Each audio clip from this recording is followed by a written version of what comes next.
أعوذ بالله من الشيطان الرجيم بسم الله الرحمن الرحيم الحمد لله رب العالمين والصلاة والسلام على أشرف الأنبياء والمرسلين وآله الطيبين الطاهرين. أعوذ بالله من الشيطان الرجيم والأرض فرشناها فنعم الماهدون. اور زمین کو ہم نے فرش بنایا اور ہم کیا خوب بچھانے والے ہیں. یہ کرۂ ارض، یہ زمین جس کو اللہ تعالیٰ نے ہمارے لیے گہوارہ بنا دیا ہے. الذی جعل لکم الارض مہدا، اللہ کی ذات وہ ہے جس نے زمین کو تمہارے لیے گہوارہ بنا دیا. یہ زمین ہمارے لیے بہترین گہوارہ ہے.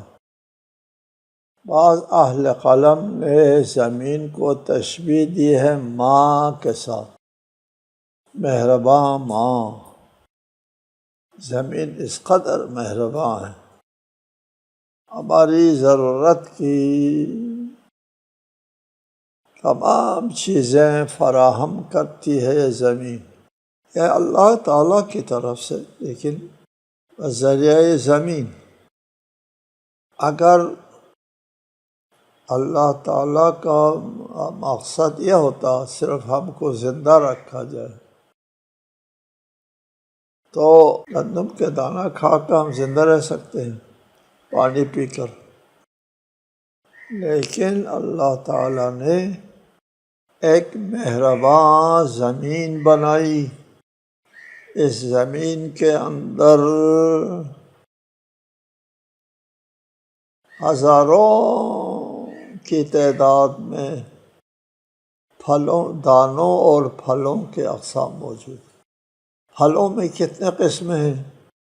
آپ کے ذوق کی تسکین کے لیے، صرف زندہ رکھنا، آپ کے ذوق کی تسکین. یہ پھل وہ پھل، یہ مختلف دانے بھی مختلف. ان سب چیزوں کو زمین بناتی ہے آپ کے لیے. کیسے بناتی ہے زمین؟ قدرت کا کیا نظام ہے ان چیزوں کو بنانے کے لیے؟ یہ قابل توجہ ہے. سطحی نہ رہیں آپ طالب علم، گہرائی میں جائیں. زمین کو اللہ تعالیٰ نے بہترین گہوارہ بنایا، یعنی اس میں زندگی کے تمام سامان زیست فراہم ہے. کیسے فراہم کرتا؟ زمین کے اندر جاتا ہے دانہ. مثلا دانہ جب زمین کے اندر جاتا ہے اور اس پر پانی پڑتا ہے، فَإِذَا أَنزَلْنَا عَلَيْهَا الْمَاءَ اهْتَزَّتْ وَرَبَتْ وَأَنبَتَتْ. اس کے اوپر جب پانی پڑتا ہے تو پھر اس میں جنبش آتی ہے، پھر وہ بڑھنے لگتا ہے، پھر اگنے لگتا ہے. ایک بڑھنا اور ایک اگنا. اہتزت، جنبش آتی ہے. دانہ زمین کے اندر جاتا ہے، زمین کے اندر یہ دانے کی جڑیں نکلتی ہیں، ہر طرف جڑیں پھیلتی ہیں. ان جڑوں کو پتہ ہے کہ میں گندم کا دانہ ہوں، میں نے گندم اگانا ہے. زمین میں موجود جو عناصر ہیں ان میں سے میں نے ان عناصر کو منتخب کرنا ہے جس سے گندم بنتی ہے. چنانچہ ان جڑوں کو پتہ ہے کہ زمین کے اندر موجود کون کون سے عناصر ہیں جن کو ترتیب دے کر گندم بن جاتی ہے. اگر آپ اس میں کوئی اور دانہ ڈالیں گے تو وہ دانہ جب زمین کے اندر جاتا ہے اس کی بھی جڑیں پھیلتی ہیں، وہ جڑیں جو ہے وہ جانتی ہیں کہ میں نے کیا اگانا ہے۔ یہ جڑیں دنیا کی ترقی یافتہ ترین لیبارٹریوں میں موجود سائنسدانوں سے زیادہ ماہر ہیں، جڑیں زیادہ ماہر ہے سائنسدانوں سے، کہ ان عناصر کی ان کو شناخت ہے، ان کو جذب کر کے وہی چیز اگا دیتے جس سے یہ متعلق ہے۔ سبحان اللہ۔ اگر یہ 10 کہتے ہیں 10 عناصر جوڑتے ہیں تو ایک یہ چیز وجود میں آتی ہے، یہ 10 اور پھر اس 10 کی جگہ 8 یہ دو عناصر کہیں اور سے، تو یہ دانہ نہیں ہو، کوئی اور چیز ہو جائے۔ پھر ایک اور عناصر جو ہے اس میں آ جاتے ہیں، یہ 10 نہیں اور 5 وہی ہے، 5 اور عناصر، تو ایک اور، اس طرح اشیاء میں تنوع آ جاتا ہے۔ یہ جڑیں بہت ماہر ہیں۔ قرآن مجید میں ایک آیت ہے قابل توجہ، ربنا الذی اعطی کل شیء خلقہ ثم ہدی، ہمارا مالک وہ ہے جس نے ہر چیز کو خلقت دی پھر ہدایت بھی عنایت فرمائی، ہدایت تکوینی، سوجھ بوجھ ہے اس کے اندر، ان جڑوں کے اندر سوجھ بوجھ ہے، سمجھدار ہے، نہایت ماہر ہے۔ یہ خدا نے ان کے اندر ایک سوجھ بوجھ ودیعت فرمائی ہے، جو اللہ تعالیٰ کی وحدانیت کے اوپر بہت بڑی دلیل ہے۔ ایک مسئلہ ہے دنیا میں کہ یہ کائنات جو ہے از خود وجود میں آئی ہے، صدفتاً اتفاقاً وجود میں آئی ہے، یا اس کائنات کو وجود دینے کے لیے کوئی قصد و ارادہ اور شعور کار فرما ہے۔ اس جگہ پر دانہ جب زمین کے اندر جاتا ہے اور اس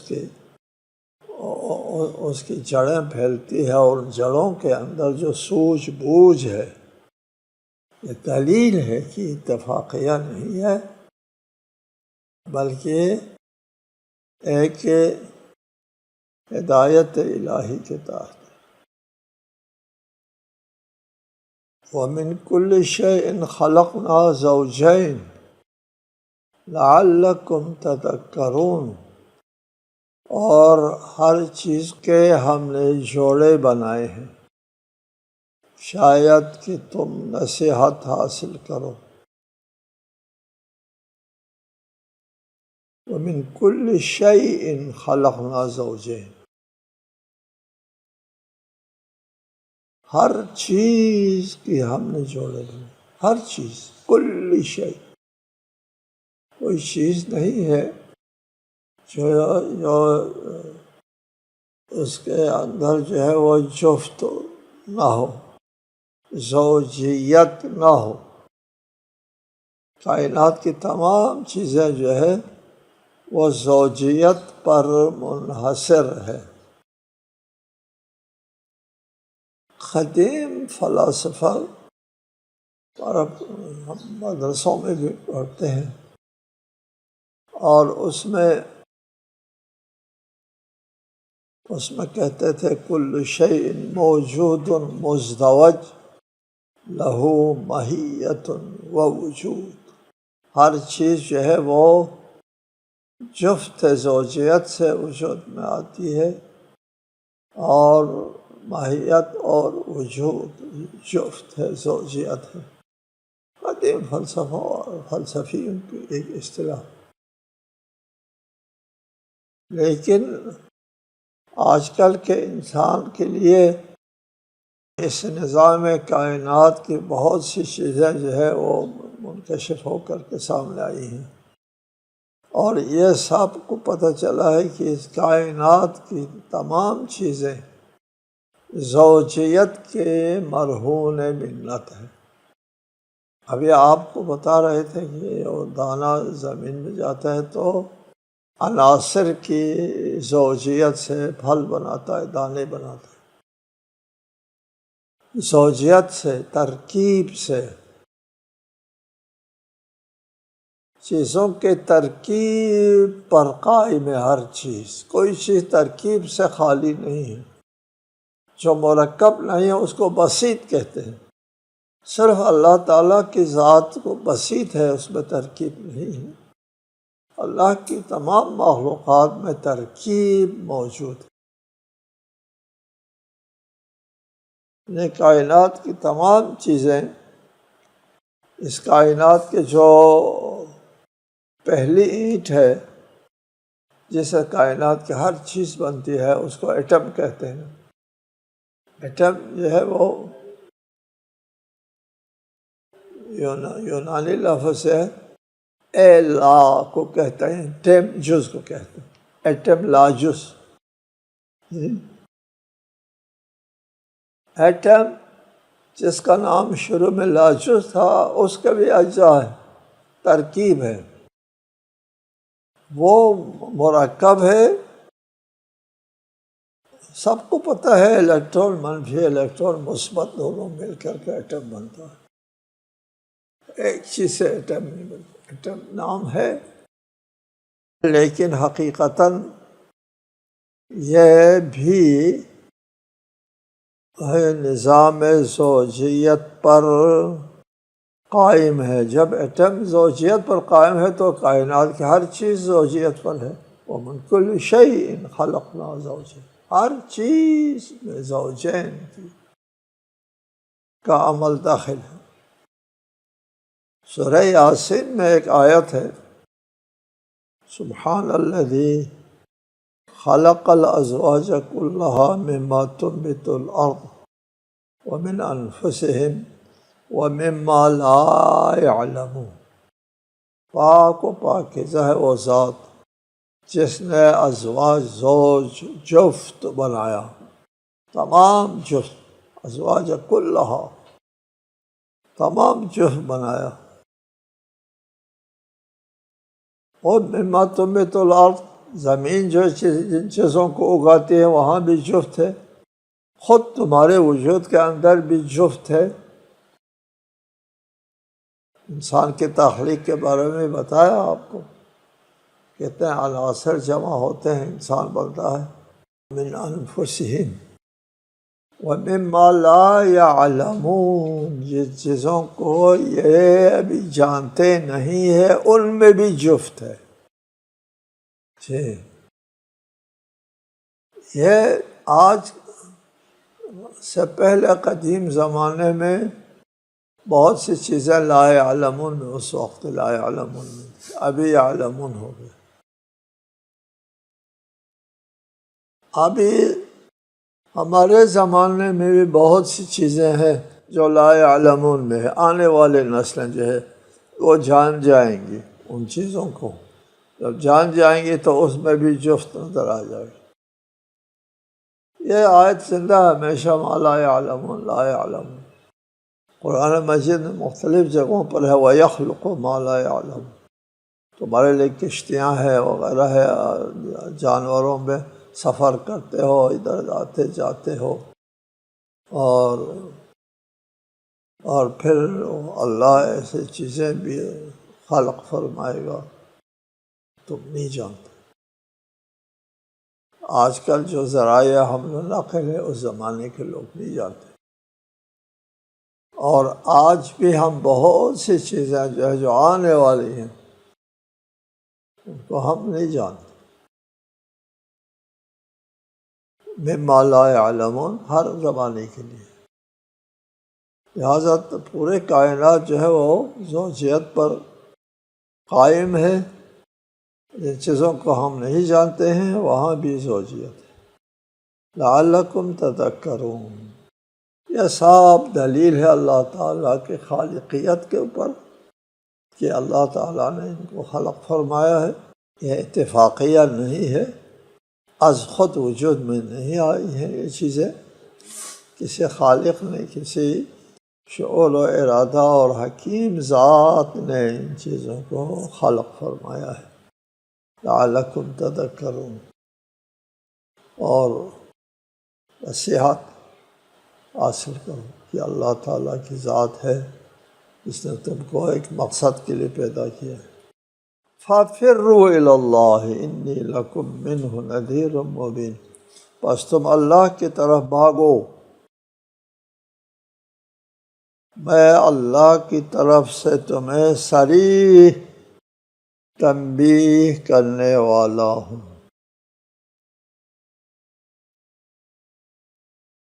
اے خطرات کے اندر گھرا ہوا انسان،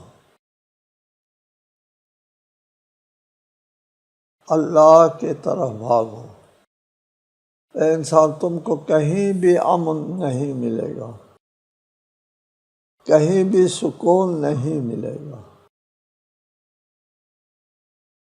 تمہارے لیے کوئی جائے پناہ اس کائنات میں نہیں ہے، ایک جائے پناہ ہے، اس کے طرف بھاگو۔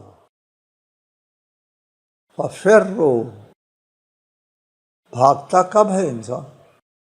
انسان بھاگتا اس وقت ہے جب خطرہ آ جائے، خطرہ جان ہو، اور پھر ایک امان گاہ کا بھی علم ہو جائے تو اس خطرے سے بچنے کے لیے اور اس امان گاہ تک پہنچنے کے لیے بھاگتا ہے۔ دو باتیں، خطرہ اور امان۔ تم خطرات میں گھرے ہوئے ہو، ہر طرف خطرے میں ہو، تم اپنے نفس کا خطرہ، خواہشات کا خطرہ، انانیت کا خطرہ، خود پرستی کا خطرہ، خود بینی کا خطرہ، اور دنیا میں موجود جو دیگر لوگ ہیں وہ اپنے مفاد کے لیے تم کو استعمال کرتے ہیں، اس کا خطرہ۔ ہر طرف سے خطرے میں گھرا ہوا انسان، کہیں سے آپ کے لیے کوئی کمک اور مدد نہیں ملتی اللہ سے ہٹ کے۔ پس فائد تفریعی کہتے ہیں، پس نتیجتاً فروا الی اللہ، اگر ایسا ہے تو اللہ کی طرف بھاگو، میں تم کو واضح لفظوں میں نصیحت کرنے والا ہوں۔ نذیر مبین، لگی لپٹی باتوں میں نہیں، واضح لفظوں میں نصیحت کرنے والا ہوں۔ واؤ میں لا مفر منک الا الیک، تجھ سے فرار کی کوئی جگہ نہیں سوائے اس کے کہ تیری طرف فرار ہو جائے، کوئی مفر نہیں، ایک ہی پناہ گاہ ہے، اس کی طرف بھاگو۔ وَلَا تَجْعَلُوا مَعَ اللَّهِ إِلَٰهًا آخَرَ إِنِّي لَكُم مِّنْهُ نَذِيرٌ مُّبِينٌ، اور اللہ کے ساتھ کسی دوسرے کو معبود نہ بناؤ، میں اللہ کی طرف سے تمہیں صریح تنبیہ کرنے والا ہوں۔ نذیر، عموماً نذیر کے لیے ڈرانے کا ترجمہ کرتے ہیں، ڈرانا۔ ڈرانے کو عربی میں تخویف کہتے ہیں، تخویف، خوف دلانا۔ نذیر خوف دلانے کو نہیں کہتے، نذیر تنبیہ کو کہتے، نذیر تنبیہ کرنے والا۔ یہ تنبیہ کرنے والا آپ کو خطرات کی نشاندہی کرتا ہے، تنبیہ کرنے والا آپ کو خطرات سے بچنے کے راستے دکھاتا ہے، تنبیہ کرنے والا آپ کو جائے پناہ کی نشاندہی کرتا ہے، اور اللہ کے علاوہ دوسرے لوگوں کو معبود بنانے والے جو ہے وہ نہایت خطرے میں، ابدی عذاب کی طرف، غیر اللہ کو معبود بنانے والے۔ كذلك ما أتى الذين من قبلهم من رسول إلا قالوا ساحر أو مجنون۔ اسی طرح جو لوگ ان سے پہلے گزرے ہیں ان کے پاس کوئی رسول نہیں آیا مگر اس سے انہوں نے کہا جادوگر ہو یا دیوانہ۔ یہ صرف آپ کے لیے نہیں، تمام رسولوں کے ساتھ یہی حاصل ہوا ہے۔ اتواصوا بہ بل ہم قوم طاغون، کیا ان سب نے ایک دوسرے کو اسی بات کی نصیحت کی ہے؟ نہیں، بلکہ وہ سرکش قوم ہے۔ ایسا لگتا ہے کہ تاریخ کے تمام مشرکین نے ایک مشترکہ میٹنگ بلائی، حضرت نوح کے زمانے سے لے کر آج تک کے تمام مشرکین نے میٹنگ بلائی اور ایک فیصلہ کیا کہ جو بھی ہم کو ایک خدا کی طرف بلائے گا اس کو ہم ساحر کہیں گے، اس کو ہم دیوانہ کہیں گے۔ تواصوا بھی، سب نے مل کر فیصلہ کیا ہے، ساحر او مجنون، ساحر کہنا ہے، مجنون کہنا ہے۔ قدیم زمانے کے لوگ تشابہت قلوبہم، ان کی دل ایک جیسے ہیں۔ قدیم ترین لوگ، غیر متمدن لوگ بھی ساحر کہتے ہیں، مجنون کہتے ہیں، اور آج کل کے لوگ بھی، نبی آخر زمان کے لوگ بھی ساحر کہتے ہیں، مجنون کہتے ہیں۔ نہیں، اتواصوا بہ، سب نے مل کر فیصلہ نہیں کیا، بلکہ یہ سرکش قوم ہے۔ سرکشی ایک طبیعت ہے، ایک مزاج ہے، اس مزاج اور اس طبیعت سے ایک بات نکل آتی ہے، نصیحت کرنے والے سے نفرت کرو، اس کے ساتھ ہمدردی کرنے والوں سے نفرت کرو، اور نفرت کے لیے اس کے اوپر الزام لگاؤ، بہتان لگاؤ۔ سرکش کا مزاج یہی ہے۔ فَتَوَلَّ عَنْهُمْ فَمَا أَنْتَ بِمَلُومٍ وَذَكِّرْ فَإِنَّ الذِّكْرَىٰ تَنفَعُ الْمُؤْمِنِينَ۔ بس آپ ان سے رخ پھیر لیں تو آپ پر کوئی ملامت نہ ہوگی، اور نصیحت کرتے رہیں، کیونکہ نصیحت تو مومنین کے لیے یقیناً فائدہ مند ہے۔ فَتَوَلَّ عَنْهُمْ، چھوڑ دو ان لوگ، ان کو اپنے حالت پر چھوڑ دو۔ تبلیغ کرنا، حکم پہنچانا، اتمام حجت کرنا جو ہے وہ اللہ اور اللہ کے رسول کے اوپر ذمہ داری عائد ہوتی ہے۔ اسے اتمام حجت سے پہلے مؤاخذہ نہیں ہوا کرتا۔ اتمام حجت کرو، حق کی بات پہنچاؤ، صحیح پیغام پہنچاؤ، اور اس کے بعد اگر وہ نہیں مانتے ہیں فَتَوَلَّ عَنْهُمْ، ان کو چھوڑ، اپنے حال پر چھوڑ۔ فَمَا أَنْتَ بِمَلُومٍ، ان کو وہاں چھوڑنے کے اوپر آپ کو کوئی ملامت نہیں ہوگی، خلاف ورزی۔ ملامت اس وقت کہ ان کی ہدایت نہ کرے، ان کے اتمام حجت نہ کرے تو ملامت ہے۔ اگر اتمام حجت کرنے کے بعد یہ لوگ جو ہے راہ راست پر نہیں آتے ہیں تو ان کو اپنے حال پر چھوڑنے میں کوئی حرج نہیں ہے، ان کو چھوڑو اور ادھر مومنین کی طرف توجہ دے دو۔ وَذَكِّرْ فَإِنَّ الذِّكْرَىٰ تَنفَعُ الْمُؤْمِنِينَ، اور نصیحت کرتے رہیں، کیونکہ نصیحت تو مومنین کے لیے فائدہ مند ہے۔ ان کو ترک کرو اور مومنین کی طرف رخ کرو اور ان کو نصیحت کرو، اور وہ آپ کے نصیحتوں کو مان لیں گے، آپ سے یہ لوگ فائدہ اٹھائیں گے، ان کی طرف آپ جائیں جو آپ سے فائدہ اٹھاتے ہیں۔ السلام علیکم ورحمۃ اللہ وبرکاتہ۔